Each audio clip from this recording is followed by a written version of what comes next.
La lecture de ce matin se fera dans le livre d'Ésaïe,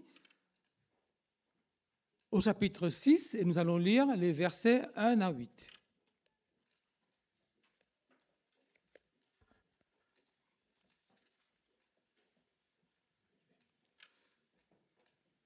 L'année de la mort du roi d'Ozias, je vis le Seigneur assis sur un trône très élevé, et les pans de sa robe remplissaient le temple. Des séraphins se tenaient au-dessus de lui. Ils avaient chacun 6 ailes, dont 2 ils se couvraient la face, 2 dont ils se couvraient les pieds, et 2 dont ils se servaient pour voler. Ils criaient l'un à l'autre et disaient « Saint, Saint, Saint est l'Éternel des armées. Toute la terre est pleine de sa gloire. » Les portes furent ébranlées dans leurs fondements par la voix qui retentissait, et la maison se remplit de fumée. Alors je dis, malheur à moi, je suis perdu, car je suis un homme dont les lèvres sont impures. J'habite au milieu d'un peuple dont les lèvres sont impures, et mes yeux ont vu le roi, l'Éternel des armées. Mais l'un des séraphins vola vers moi, tenant à la main une pierre ardente qu'il avait prise de l'autel avec des pincettes. Il en toucha ma bouche et dit, « Ceci a touché tes lèvres, ton iniquité est enlevée et ton péché est expié. » J'entendis la voix du Seigneur disant, « Qui enverrai-je et qui marchera pour moi ?» Je répondis, « Me voici, envoie-moi. » Que le Seigneur bénisse avec toute sa parole. Je laisse la place maintenant à notre ancien Frédéric qui nous conduira dans la méditation de ce matin. Merci Jay. Bonjour à tous chers frères et sœurs et bon sabbat. C'est une joie ce matin pour moi de pouvoir partager ces instants avec vous et en particulier ce message. Nous avons eu une petite lutte amicale hier soir avec Jean-Paul. C'est lui qui a gagné et c'est donc moi qui vous partage ce message ce matin. C'est une responsabilité, puis c'est plutôt rare de voir l'ancien prêcher devant son pasteur, mais on est quand même heureux de pouvoir partager ce moment ensemble. Et lui aussi est heureux parce que c'est rare d'avoir un pasteur qui présente son ancien. Donc ça, c'est chouette et nous sommes contents pour cela, même si aujourd'hui, effectivement, il fait un petit peu froid. Alors ne soyez pas gênés si on ferme les portes. Vous savez, en métropole, il fait des fois très très froid, bien plus froid qu'ici. Et les églises sont fermées, ça ne gêne personne, même quand il y a des malades. L'essentiel, c'est que nous puissions effectivement être dans de bonnes conditions pour pouvoir tous ensemble adorer le Créateur, parce que c'est ce que nous sommes venus faire, n'est-ce pas, ce matin, adorer notre Créateur. Et comme vous le savez sans doute, cette semaine était une semaine de prière, de la famille, mais c'était aussi une semaine de réveil. Et je ne sais pas si vous avez tous pu participer à cette semaine, mais ceux qui ont participé, certainement, vous avez vécu des moments spéciaux, bénis, et des moments qui, je l'espère, vous ont interpellé et certainement vous ont amené à une transformation. En tout cas, je l'espère. Le thème, on va dire, de cette semaine, c'était « Éprouver ». Et je ne sais pas pour vous, mais cette semaine, pour moi, a été très éprouvante. Mais je loue le Seigneur ce matin, je lui rends grâce, parce que je ressors de cette semaine d'épreuves bien plus fort qu'auparavant. Et j'espère que pour vous, c'est également la même chose. En tout cas, durant toute cette semaine, nous avons pu voir, citer un certain nombre de personnages qui ont été éprouvés, qui parfois ont eu du succès, et puis d'autres qui n'ont pas réussi à rester fidèles. Mais en tout cas, ces personnages qui ont été confrontés à des épreuves par rapport aux valeurs éternelles que le Seigneur voulait trouver chez eux, ils nous font réfléchir sur des principes bibliques que nous pouvons appliquer et mettre en application dans notre vie quotidienne. Et ce matin encore, le Seigneur a un message important à nous transmettre, à nous, son peuple. Avant d'aller plus loin, je vous invite à incliner la tête, nous allons prier. Père Céleste, en cet instant, nous implorons ton Esprit Saint afin que tu puisses ouvrir nos cœurs et notre intelligence à comprendre ta parole et à la mettre en pratique dans notre vie. Bénis chacun d'entre nous, au nom de Jésus. Amen. Donc je vous invite à reprendre ce texte d'Ésaïe 6 Et même si nous n'allons pas le relire entièrement, vous l'aurez sous les yeux, mais je voudrais vous poser un petit peu le contexte de cette vision qui nous est racontée donc, par le prophète Ésaïe. Vous savez qu'à ce moment-là, Israël et les peuples environnants sont sous la menace grandissante du royaume assyrien.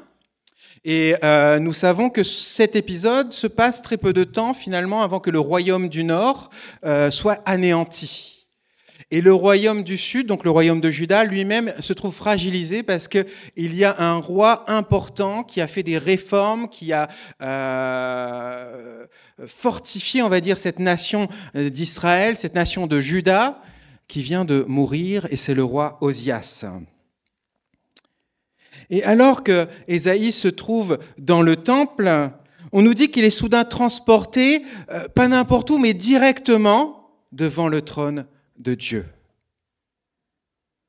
Et cela, c'est au verset 1 qu'on le voit. Au verset 2, on apprend que Ésaïe voit des êtres mystérieux qui entourent ce trône et qui, avec révérence, se protègent de la présence de l'Éternel en se couvrant la face avec leurs ailes. Et puis au verset 3, on entend des voix puissantes qui se font écho pour pouvoir exprimer les louanges envers le roi des rois. Au verset 3, nous lisons « Ils criaient l'un à l'autre et disaient « Saint, Saint, Saint est l'Éternel des armées, toute la terre est pleine de sa gloire. » La suite du texte nous suggère que Ésaïe a envie de se joindre à cette multitude de louanges. Et alors que peut-être il s'apprête à ouvrir la bouche, Ésaïe a sa conscience qui s'éveille et il prend conscience de son état dans cette situation. Et Ésaïe va donc dire au verset 5, « Malheur à moi, je suis perdu, car je suis un homme dont les lèvres sont impures. J'habite au milieu d'un peuple dont les lèvres sont impures, et mes yeux ont vu le roi, l'Éternel des armées. » Oui, Ésaïe est pris d'une conviction terrifiante qui s'empare de lui. Il est saisi d'une crainte de mourir. Pour comprendre un petit peu l'état d'esprit d'Ésaïe, pour comprendre pourquoi il se décrit lui-même comme quelqu'un d'impur, peut-être même qu'il se considère comme un lépreux, il nous faut revenir un petit peu sur l'histoire de ce roi Osias qu'on trouve dans 2 Chroniques au chapitre 26. Vous savez, Osias était un roi dont le chroniqueur sacré dit qu'il était un roi sage qui fit ce qui était droit, ce qui est droit aux yeux de l'Éternel. Et on nous apprend aussi que le secret de la réussite de ce roi Osias venait du fait qu'il s'appliquait à rechercher Dieu. Et tant qu'il rechercha l'Éternel, on nous dit au verset 5 de 2 Chroniques 26, Dieu lui donna du succès. Et Osias fut donc un roi sage, un roi qui forma une armée nombreuse, une armée efficace, une armée dotée des dernières technologies qui existaient à l'époque, et puis un roi aussi qui a réussi avec cette armée à conquérir des objectifs militaires difficiles. Osias était aussi un roi qui aimait l'agriculture et il a mis en place une infrastructure solide qui a permis le développement et une production agricole efficace pour le peuple de Juda. Mais Osias était avant tout un bâtisseur. Il était connu pour être un bâtisseur. Il bâtit ou rebâtit de nombreuses villes, il bâtit des tours, il bâtit des forts. Et 2 Chroniques 15 nous apprend que sa renommée s'étendit au loin. Car il fut merveilleusement aidé, écoutez bien la suite, jusqu'à ce qu'il ait affermi son pouvoir. Et lorsque vous arrivez au verset 16 de 2 Chroniques 26, il y a quelque chose d'intéressant qui se passe. On nous dit, « Mais lorsqu'il eut affermi son pouvoir, son cœur s'enhardit jusqu'à entraîner sa perte. » Certainement, il y a un parallèle à faire avec nous ce matin, chers frères et sœurs. Bien souvent, nous obtenons des victoires avec le Seigneur, des victoires spirituelles, des victoires dans notre vie de chaque jour, et nous pensons que cela nous vient de nos propres forces au bout d'un moment. Cela est quelque part peut-être un peu mérité. Et lorsque nous nous sentons forts peut-être que nous oublions que cette force nous vient du Seigneur. Et alors Osias va dépasser les limites que Dieu lui avait fixées. On apprend qu'il va être infidèle à l'Éternel son Dieu, qu'il entra dans le temple de l'Éternel pour brûler des parfums sur l'autel des parfums. Voilà Osias qui va profaner la sphère du sacré. Osias qui va profaner la sphère qui est réservée à Dieu. Cette sphère qui permet à Dieu seul de décider ce qui est bon ou pas pour l'homme, ce qui est possible ou pas pour l'homme. Et Osias va donc vouloir décider lui-même à la place de Dieu. Mais ce n'était pas le seul. La Bible est remplie d'exemples qui nous montrent que depuis la création, finalement, les hommes ont voulu échapper à leur place dans la hiérarchie et la dépasser pour peut-être rechercher à aller à la place de Dieu. Osias va donc profaner la sphère du sacré réservée à Dieu seul, tout comme l'avaient fait avant lui les hommes qui s'étaient unis pour construire la tour de Babel. Vous vous rappelez ces hommes qui avaient la prétention de pouvoir toucher au ciel et de se faire un nom. Osias avait profané la sphère du sacré réservée à Dieu seul, tout comme l'avaient fait avant lui nos premiers parents Adam et Ève, dont le péché fut d'essayer d'être comme Dieu. Mais il y a toujours des conséquences lorsque nous essayons de nous mettre à la place de Dieu ou lorsque nous essayons d'aller nous-mêmes vers Dieu ou de bousculer ou d'envahir l'espace qui appartient à Dieu. Il y a toujours de graves conséquences à violer les limites du sacré, chers frères et sœurs. Lorsque l'être humain usurpa le droit divin et franchit la limite imposée, il fut expulsé du paradis. De la même manière, Dieu interrompit la construction de la tour de Babel et confondit les hommes, en particulier leur langage, et les dispersa sur toute la terre.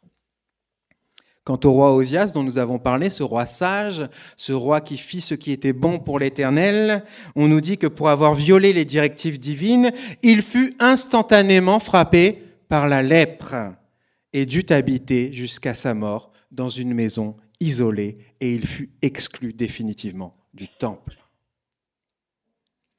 Vous savez, chers frères et sœurs, le Lévitique nous le dit dans Lévitique 13 ou Lévitique 22, que la lèpre était considérée comme l'opposé de la sainteté. Alors vous comprenez maintenant pourquoi, au début de cette vision, le prophète Ésaïe, dans le verset 1, relate sa rencontre avec le divin en parallèle avec l'année de la mort du roi Osias.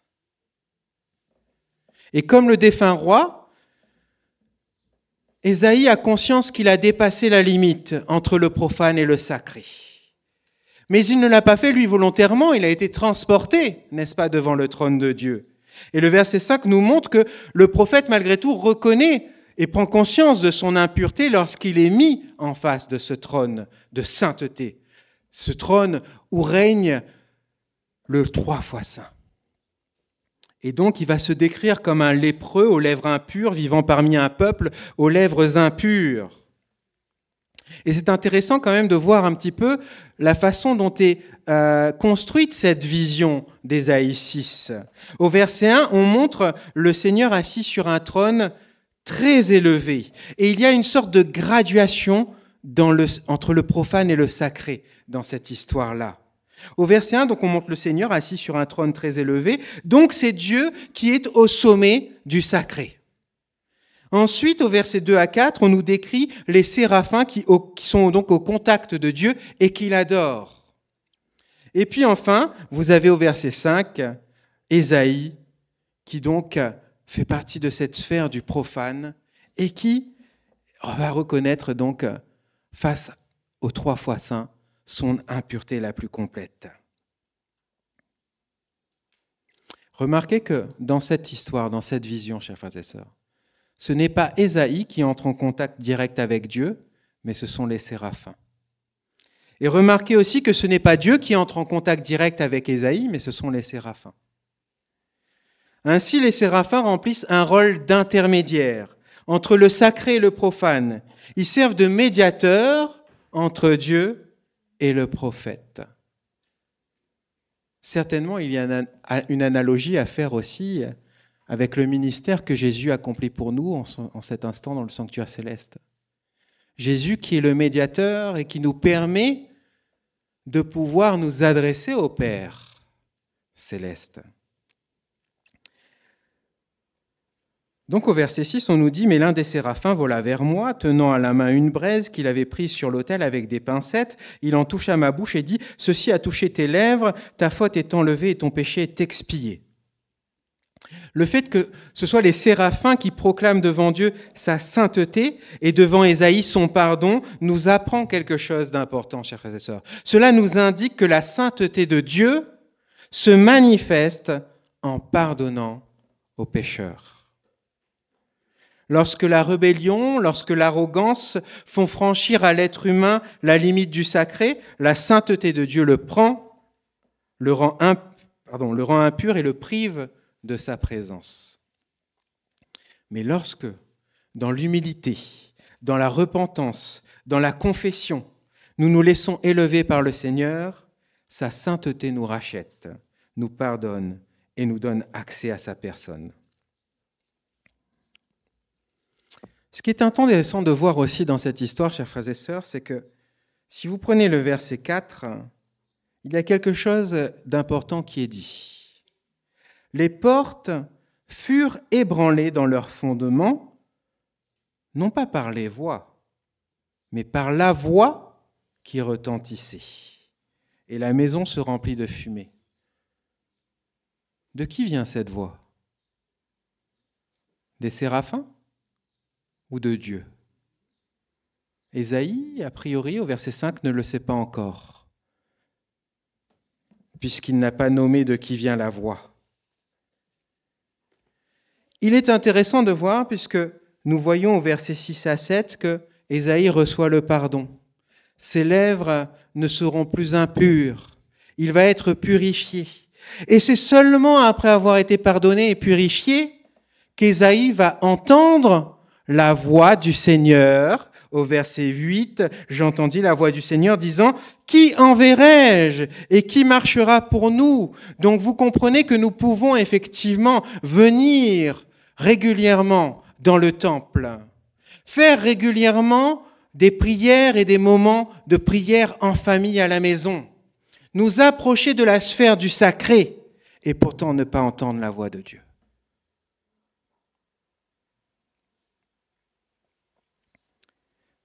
Ce n'est qu'après avoir été pardonné qu'Ésaïe entend la voix du Seigneur disant « Qui enverrai-je et qui marchera pour nous ?»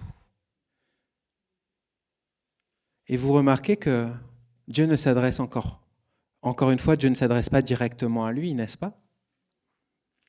Et pourtant, maintenant que Ésaïe est pardonné, maintenant qu'Ésaïe a la certitude qu'il n'est plus vu comme quelqu'un d'impur devant Dieu, alors sans tarder, comme si Dieu lui avait parlé personnellement, Ésaïe va répondre « Me voici, envoie-moi ». Et Dieu va accepter les bonnes dispositions de son serviteur. Il va lui confier un message spécial pour son peuple, un message que nous trouvons dans les versets 9 et les versets 10. Permettez-moi de vous demander maintenant, chers frères et sœurs, qu'en est-il de nous aujourd'hui ? Est-ce que nous entendons l'appel que Dieu nous lance ? Avons-nous reçu ce pardon qui nous dispose à entrer en contact avec la sphère du sacré ? Est-ce que nous comprenons que l'adoration de Dieu, ce n'est pas simplement s'asseoir dans les bancs de l'Église pour faire de belles prières, pour chanter de beaux cantiques en l'honneur de Dieu ? Est-ce que nous comprenons aussi que Dieu a une mission à nous confier ? Qu'il cherche des hommes soumis à sa volonté pour accomplir cette mission en son nom ? Et est-ce que nous sommes dans les bonnes dispositions pour non seulement entendre la voix du Seigneur, mais pour nous mettre en action aussi dans cette adoration?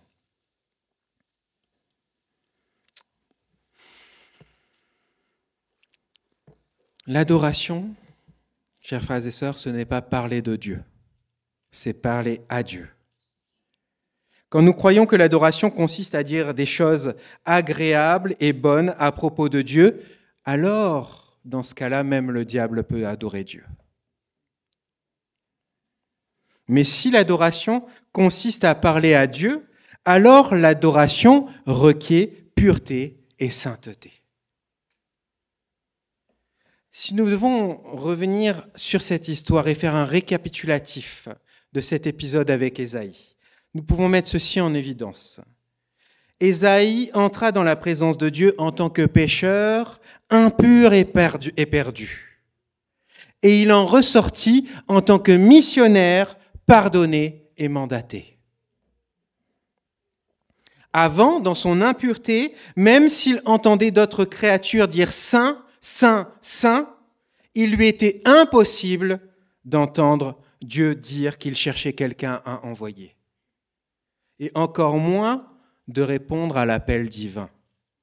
Mais maintenant, Ésaïe parle directement à Dieu. Me voici, envoie-moi. Pour autant, chers frères et sœurs, cette réhabilitation au culte de Dieu ne le fait pas entrer Ésaïe dans le cœur angélique. Lorsqu'il est pardonné, Ésaïe ne dit pas « Saint, Saint, Saint », mais il dit « Envoie-moi ». Et c'est ce que le Seigneur attend de nous ce matin.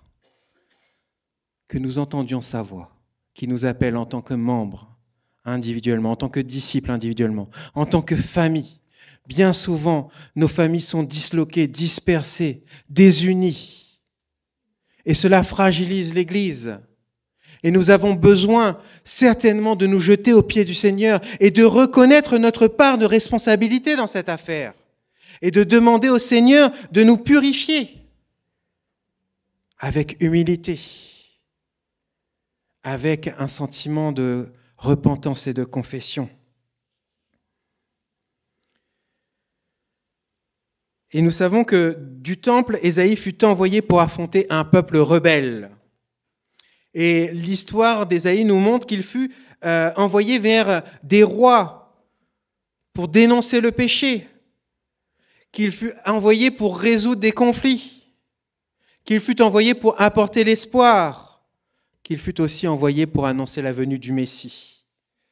Dans chacune des épreuves qu'Ésaïe dut vivre à partir de ce moment, de cette expérience où il rencontra son Dieu véritablement, il n'y eut plus jamais chez lui ni hésitation, ni même aucun sentiment de recul. Une fois confronté à la gloire de Dieu, chers frères et sœurs, on ne peut plus cesser d'adorer.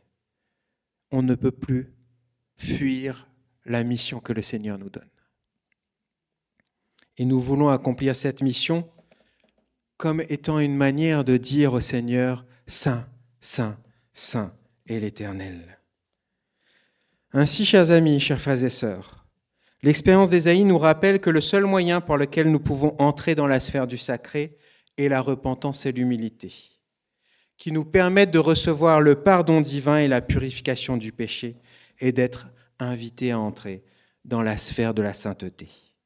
L'expérience d'Ésaïe nous montre que cette adoration authentique se manifeste seulement au travers de notre dévouement total au service de Dieu et de sa cause, sans réticence ni hésitation.